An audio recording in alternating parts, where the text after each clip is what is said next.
You're listening to an archived Cabral Concept podcast.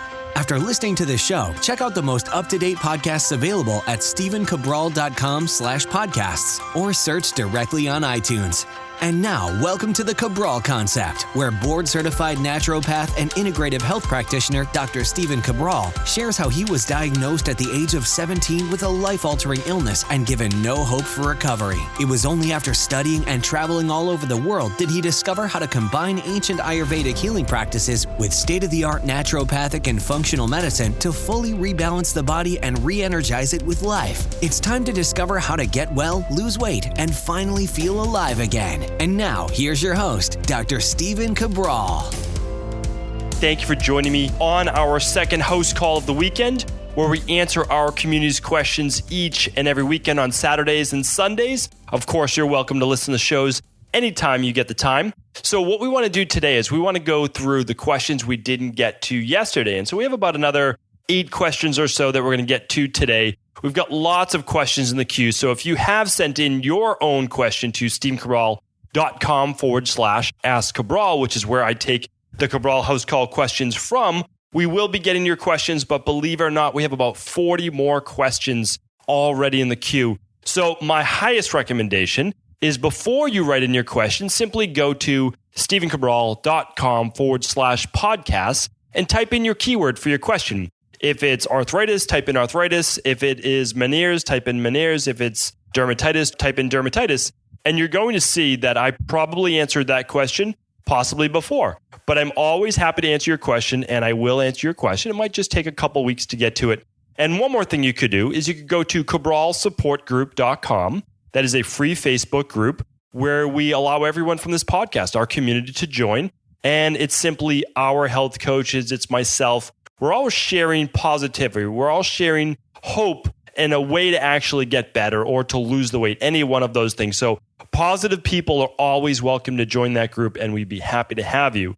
So without further ado, let's get into today's questions. The first one is from Leilani, and Leilani's asking, Dear Dr. Cabral, I've tried dry brushing twice, and each time I start off, I'm fine for around 2 to 3 weeks, after which my legs start to itch. I brush for a few minutes before showering and then dry my legs after coming out of the shower. However, they will not stop itching for quite a while.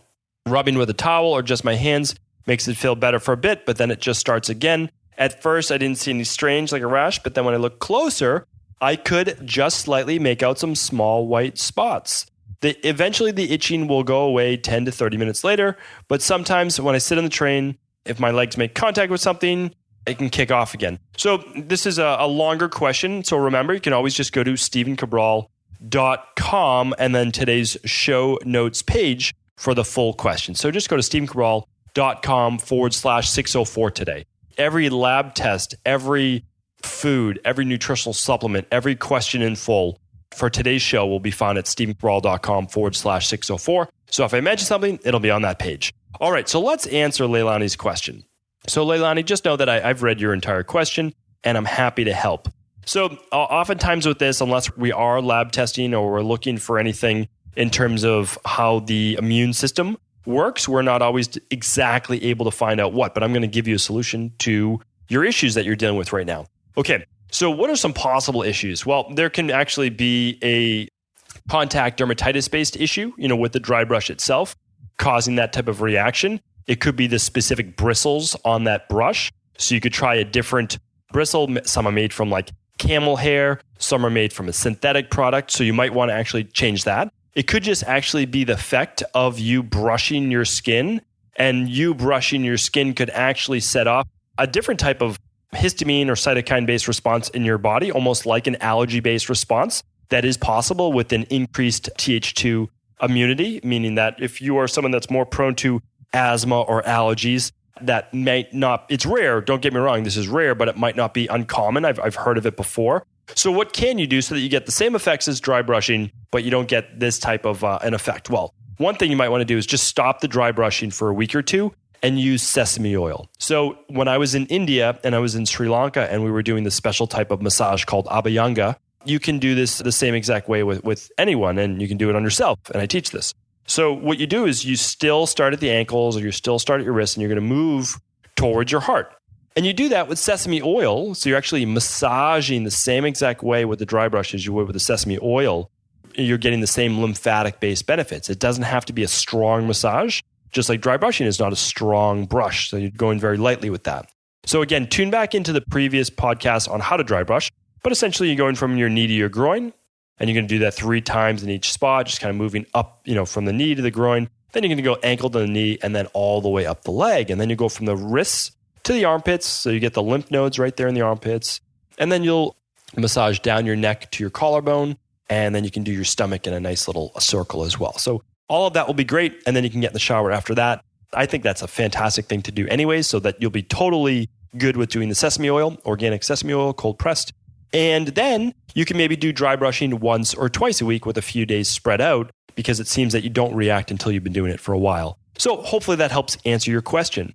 Marie is up next. Hi, Stephen. I have an itchy patch on my gluteal cleft and sometimes around the anus. It gets worse around menstruation. I did have candida overgrowth a couple years ago and did a cleanse to balance things out. I'm wondering if this could be a yeast issue or something else. I'm in my 30s, have an active lifestyle, drink matcha, I eat chocolate, sweetened coconut with coconut sugar. I don't eat dairy and occasionally eat gluten. Mostly shop at farmers markets, Whole Foods, very little processed food. Appreciate listening to your podcast because you give so much information and you've taken the time to study both Eastern and Western medicine. Marie, thank you for the kind words, and also thank you for your question. This is going to be pretty straightforward. You can run an organic acids test to check for yeast overgrowth and bacterial overgrowth for sure. This absolutely seems like a candida overgrowth, especially since you did say it gets worse around menstruation. The pH, people don't understand, most doctors don't understand, they just haven't gone deeper into the research, that a woman's pH, her balance actually changes during menstruation, or especially the week or so before. So do keep in mind that this is not uncommon. I see this quite a bit in my practice. So you could run the organic acids test to confirm, or you could go directly into the Candida and Bacterial Overgrowth Protocol, our CBO protocol. There's nothing else like it in the world. It works better than anything else in the world. And only about 30% of those products, so 1 out of 3, are actual products, meaning my Equilibrium nutrition line. The others are other functional medicine-based products that I don't have to create my own because they're already there. So that comes with a whole nutrition meal plan, which foods to eat, which foods to avoid. It's an absolutely fantastic plan. And so that is what I would recommend for you. Okay, Tara is up next. Tara is asking, what can you tell me about seborrheic dermatitis? What are the causes and what are the treatments? And will lab tests help determine root causes? Thanks. Okay, Tara, this is actually also very straightforward. I've gone into different types of dermatitis in the past. I've talked about types of dermatitis that affect the face and kind of like the folds of the body. So what I would like to tell you is that typically we consider seborrheic dermatitis a form of eczema or a rash like an eczema that oftentimes does come from a fungal-based overgrowth. So the fungal-based overgrowth can be both externally on the skin, or it can be from the internal yeast or fungus coming out through the skin as well, part of a detoxification-based process that we talk a lot about in natural health and natural medicine. So how do I help people every day in my practice with eczema, psoriasis, and all these different types of dermatitis? 2 things we do, and you can go back to previous shows on this as well, but I'm going to give you a quick summary. First, you can run the organic acids test and a food sensitivity test if you would like. Both of those would be great, and I would highly recommend that. And the reason being, a lot of people with dermatitis have dairy, gluten, egg-based allergies. That is not uncommon, but you can run your own food sensitivity test to tell. We'll link that up, of course, in the show notes. The organic acids test to determine if there is yeast or fungal-based overgrowth. Highly recommend that. But what could you do? Well, you could just do the Candida and Bacterial Overgrowth Protocol for sure. That's how we help people, again, all the time. You'll go on our special nutrition plan. It's not difficult. You still get about 2 dozen fruit that you can eat, 3 dozen vegetables, gluten-free grains. You've got good healthy fats, protein. We just tell you which foods are okay and which foods don't feed yeast. That's basically it. The new research is much, much more advanced than simply eliminate all fruit, all sugar. It's completely unnecessary. It really is. You just have to know which ones feed yeast and which ones don't.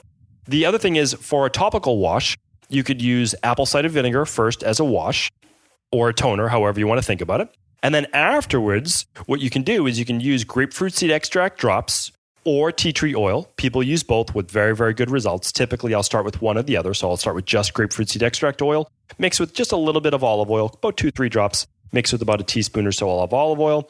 I'll rub that. But again, always test a small, tiny, tiny little patch, like half the size it's like a pea size. And you want to test that because you might have a big reaction where your skin gets all red. Of course, you don't want to do that. So you can do that. You can do the tea tree oil drops as well, either one, like I said. And once you see that you don't react, you're going to apply that then to the eczema-based patches. Other people do get great results just by using coconut oil during the day on their eczema. Some people, though, actually that harms it, meaning that it actually flares it up a little bit.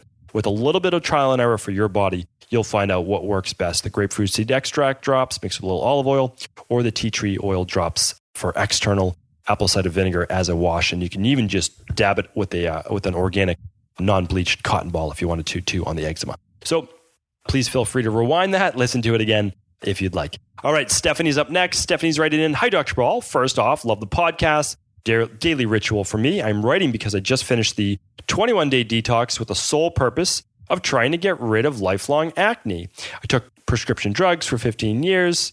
And she just goes on to basically say, "Some results, not enough with the acne, plant-based diet for about 6 months, sleep well, lots of energy, no stomach pains or bloating or weird cravings. She feels great overall. She does have heavy and long periods and surprisingly have no acne when I'm pregnant or breastfeeding." Okay, well, this is becoming very clear now. "I have seen a natural doctor who ran a ton of blood work, but noted my estradiol and estrone were a bit high and put me on some progesterone. So there's several supplements, but felt horrible on the progesterone." Okay, so this is actually pretty straightforward because you gave me some nice little tips there. Okay, in my opinion, very clear case of estrogen dominance. Why, when you got put on progesterone, did you not feel better? Because here's the thing. To balance estrogen, you don't always give more progesterone. And I know this sounds strange because the reason is you can have estrogen dominance because of high estrogen. So putting in more progesterone doesn't lower your actual estrogen. So when you told me that you're pregnant, I understood now hormone levels regulated on their own. And they have to regulate on your own because they have to stop your cycle, of course. They have to allow for that fetal-based development. So that re-regulated your hormones. So what we need to do is to try to naturally lower high hormones. What's the best thing you can do, in my opinion? Again, you can do this with your functional medicine doctor, or you can do this with us, is run the hormone and adrenal-based panel. Or even if you want to go next level, you can do the thyroid hormone adrenal, which is absolutely fantastic, because then you get to your insulin and blood sugar levels as well.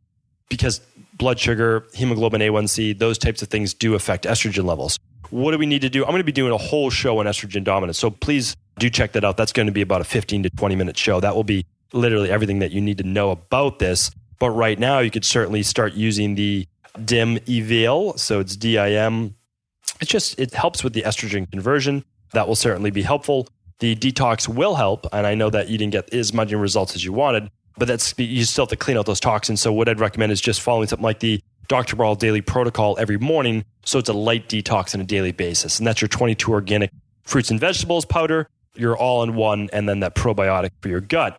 You may also want to run an organic acids test if you suspect any type of leaky gut that could be causing these issues. Food sensitivity test for any food triggers, or if you don't want to run a food sensitivity test because of the cost, even though I do believe it's a great investment for everyone, then you could also keep a food journal and simply rotate your foods on an every 3-day basis. And then what you'll want to do with that is see if there are any trigger-based foods. So this is very, very curable, very, very fixable. It's a little bit more in depth, right? Because we're looking at hormones, we're looking at all the different reasons that can raise estrogen. You might want to hire a health coach that has some experience with this. We're certainly happy to help you with that. But if you believe that your health coach or a doctor where you live is great, then just say, I want to know if my estrogen levels are high, like they were stated, what are some good ways that I can lower those without putting more hormones on my body? Meaning, like, you could be like you say, you're very healthy and feel good overall, which is great, but you could be an overproducer right now of hormones, meaning that your body, again, like you could be an endomorphic body type or a mesomorph, endomorph body type, and you might just produce a lot of hormones. In the long run, that's a great thing. But in the short term, yes, it can lead to things like acne, which, of course, none of us want to have to deal with. So I know that was a lot of information. I hope it starts to move you in the right direction. And so I look forward to hearing your success there as well. Please, feel free to join our support group if you'd like as well. All right, Amanda is up next. Amanda's asking, hello, Dr. Cabral. I look forward to the weekend house calls each and every week. The amount of information that I gain from these calls have helped me immensely in my practice. I have a client who has come to me with ME and CFS. I'll explain to everyone what that means in a moment. She has had a myriad of health issues since she was a child, finally diagnosed with ME, CFS. She is very aware of diet and nutrition. She's got a bachelor in nutrition, different alternative methods, copious amounts of antibiotics she took in 2014 to 2015. And right now we are working on rebuilding her gut flora, but her stomach is very sensitive to so many things. She struggles with sauerkraut. Do you have any advice on this condition or ways which you advise me to help her progress back to health and vitality? Thank you so much for all the knowledge and healing wisdom you share. Okay, so Amanda, this is one of those areas I consider myself, up there, meaning like I know what I'm talking about in this area. And the reason is that this is something that I suffer from. I mean, a lot of people don't know my full story, but I had Addison's disease. And along with that was myalgic encephalomyelitis, which is a mouthful to say. And CFS stands for chronic fatigue syndrome. So I had that, which also had the immunodysfunction, which means I couldn't regulate. That's why I know a fair amount about how to regulate the immune system. So I had all this. I mean, I couldn't walk up literally 6 stairs without my legs burning, like literally burning as if someone just did an all-out sprint or they just ran for a half hour. Like that's how my legs felt after just 6 stairs. And it was, it was brutal. And so here's what I've come to find out. I'm going to talk about this much, much more in depth in the future as well, which is why I really want everyone to tune in daily to the Cabral concept, just because I just have a lot to share. And I know that every single show isn't going to be like the best for you, but it all builds. It all comes together in the end. So what happens is, and I believe, and I'm doing a lot of research into this right now, when people are taking antibiotics, they're destroying their mitochondria as well. A lot of people don't understand that. And they don't understand it, and doctors don't understand it because your mitochondria are bacteria. And so if you understand now that your mitochondria, which produces the energy in the cell, are bacteria, and you're taking antibiotics, which are antibacterials, then you can begin to understand you're destroying your body at a cellular level. This is why I treat so many people with Lyme disease who don't actually have Lyme anymore. What they're suffering from are the later stages of Lyme, which is really mitochondrial degradation. And so what I do is I help them build those mitochondria back up. Does that happen overnight? No. But we might go from 100 mitochondria in a cell to, when the red blood cells turn over in 3 to 4 months, to now 200. And then we go to 400, and then we keep trying to double. And then that's how we rebuild the body. So it is not an overnight process. You need a comprehensive plan. I can't recommend enough at least the all-in-one in the morning and the greens powder, if they can handle it. Again, they might only be able to do 1 scoop in the beginning and maybe a half of a tablespoon of the greens, not all of it, but really easy to digest foods that nourish the body, getting the toxins out, making sure all of those, because a lot of times viruses cause ME and CFS. So making sure that the body is virus-free.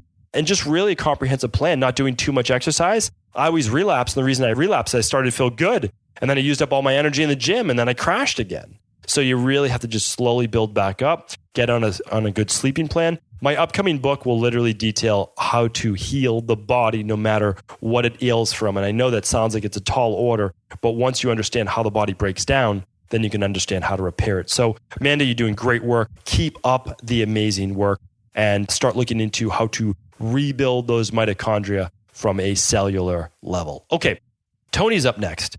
Dr. Cabral, I've listened to a couple of your podcasts regarding Meniere's disease. I was diagnosed with this about 18 months ago, which was about 6 months after my initial onset of tinnitus. I have ringing, pressure in the ears. That's my Boston accent coming out. I try to keep it under control. At the time, I believed it was actually related to stress. And Tony, you would be correct. I just moved my family across 3 states. My wife was pregnant, very severe kidney complications, left my old career to become a police officer. All right, so I'm not going to read the whole question, because there's a fair amount in there. But Tony's doing a lot of healthy things, trying to eat some very healthy foods, starting to do some what's called vestibular therapy, which I can agree with as well, doing some dry needling around the upper trapezius. However, I've said since then I've had to walk away from my job as a police officer, no longer have the insurance to cover vestibular therapy and dry needling. I've had a high protein diet for about 11 years when I really got into weightlifting because could this have caused the dizziness? Take Benadryl. So here's the deal. With Meniere's, we're talking about vertigo. We're talking about lightheadedness. We're talking about maybe a loss of hearing. We're talking about the tinnitus, which is the ringing in the ear, loss of balance, headaches, can cause nausea. Not a good thing to have to deal with. So I know where you're coming from. Worked with a lot of people in your particular case. Highest recommendation, make sure you are not eating foods that you are sensitive to. So, of course, you can run the food sensitivity test. If money's an issue right now, then I recommend just cutting out the most common food sensitivities, which would be the dairy, the gluten, the eggs for right now, the egg whites especially. What else would I do? I would look into high histamine foods. So the issue with histamines are that histamines can cause a lot of these issues as well. What would histamines be? Smoked foods, anything aged, a lot of spices can cause issues as well. What else would I look for? Tinnitus, all of these things, absolutely stress-based. What do you need to do? Well, we need to get into more walking, meditation, calming the central nervous system. All of those things are incredibly, incredibly beneficial. In terms of the Benadryl, well, if that's helping you fall asleep at night, we need to make sure that we're doing something more natural, such as our deep sleep protocol, because the Benadryl can lead to things like anxiety and drying out of the body. So we certainly don't want to be taking an antihistamine every single night. But again, if the Benadryl is helping you, well, then look into allergies, look into actual things that cause histamines in your body. So that's absolutely what I look at. What else would I look at? Sure, I would look at chiropractic. I would look at the vestibular therapy that you were talking about, just to make sure your body's in biomechanical order. If it is, then cross that off the list. What you're looking for something with Meniere's disease is a process of elimination. You're saying, okay, it's not this, it's not this, it's not this. So you're looking at, okay, it's not candida, it's not a biomechanical deviation of the spine. Okay, it's not fluid in the ears, there's no water in the ears, there's not, because if there is, then you have to get rid of that, of course, and you can use our ear, nose, and throat protocol. I'll say if it's stress, if it's lack of sleep, well, you need to take care of the sleep and you need to take care of the stress. If it's a food sensitivity, you need to get rid of the foods that you're sensitive to. So I know this seems like a lot, but honestly, if you dedicate yourself to the process and you look at each one for a period of about 3 weeks, you can just start really eliminating them. Remember, let's say, Tony, you're 40 years old. I don't know how old you are. You have the rest of your life to live. You've got another 50, 60 years in you. And I really believe that. Anyone who's around 40 years old now, I believe that it's not going to be that difficult to live to 100 years old, not with all the new things that we have coming out. So take the time. You have the time. Take the time. Figure it out now. You owe it to yourself to be able to enjoy the rest of your life, to enjoy your kids and their kids. So just like I said, process of elimination, you're going to figure this out. If you're able to work with a health coach, they'll probably move the process along a little faster. Let's get in one more question for today. Excited to do these questions. Let's get in one more for today. Okay. Today's last question is from Alexandra. Hi, Dr. Cabral. Thank you for taking the time to answer these questions. I was just wondering if you'd have any idea why I'm an overall lean female, but frequently feel as if my face is bloated. Others tell me they don't notice it, but I know I have fluid retention there. It can be discouraging. Any tips? Thanks. Okay. So if you're lean overall, but your face is a little swollen, right away, I'm thinking, okay, what do I know that causes a swollen face? Oh, when someone goes on prednisone, and prednisone can elevate levels of cortisol and certain levels of hormones. So now I'm thinking right away hormones. So immediately I'm thinking hormones, inflammation caused by hormones, which directly affects the cheeks and the face. So that's number one. I would run a thyroid adrenal hormone panel. Thyroid adrenal hormone panel. Highly recommend that. Okay. Because remember, your thyroid could be overactive too, which why you might be very, very lean. Okay. So we'll look into that. And then, of course, we'll link up everything in the show notes today. Everyone just go to stephencabral.com/604. And then I would say, well, also look at if there's particular foods. You can run a food sensitivity test. Some foods, literally dairy will just make people swollen. Like they'll wake up the next day just swollen. So that could certainly be one. I would look at that, cow's milk specifically, or cow's cheese, anything like that. Alcohol can do it for some people, meaning like alcohol will swell the face. What is that? That's basically liver stagnation or lymphatic stagnation. So to try to drain the face, you could give yourself a little lymphatic massage down your neck, which just means just use your fingertips from your jawline down to your collarbone very gently, about 10 times, and you'll be able to kind of move some of that lymph. So you could do a few things. You could just go right to testing. You could do the thyroid hormone adrenal panel. You could also do a food sensitivity test. Now, next, what you could do is you could start to do a food rotation and see if there are any foods just by keeping a little journal of when you wake up a little bit swollen, more swollen than others. And then you can say, okay, is my face more swollen during a time of particular period during the month. Meaning, is it during my cycle? Is it a week before I get my period? And you can look at that and say, oh, well, okay, that could be higher levels of estrogen. So just by doing a little process of elimination, you'll be able to figure it out as well. Again, I recommend testing just because I don't want to spend the next year trying to figure this out. I like to test, figure it out, and then just take care of it. Like, that's the bottom line. That's how I operate. But everyone is allowed to move along their own journey and their own path. And I absolutely do respect that. Thank you, everyone, for tuning in to another Cabral House Call. It's been my pleasure, as always, to answer your questions. I hope that you'll tune back tomorrow on our Motivation and Mindset Monday, where we're going to get you started out right for the week. Take care, everyone. Ever wonder what the best sauna, blue blockers, sleep trackers, wake lights, salt lamps, or other health gadgets are? Or what about the top non-toxic mattresses, sheets, soaps, bath products, toothpaste, and cookware? Or would you like to know the cleanest choices for hemp parts, meal delivery services, supplements, and much more? I personally curated, researched, and now created a resource page of all of my top picks that continues to grow each week. These are the exact products I use in my own life, with my family, in my private practice, and they're the ones I trust. To find out all of my up-to-date recommendations and all the details, simply head on over to StephenCabral.com/resources.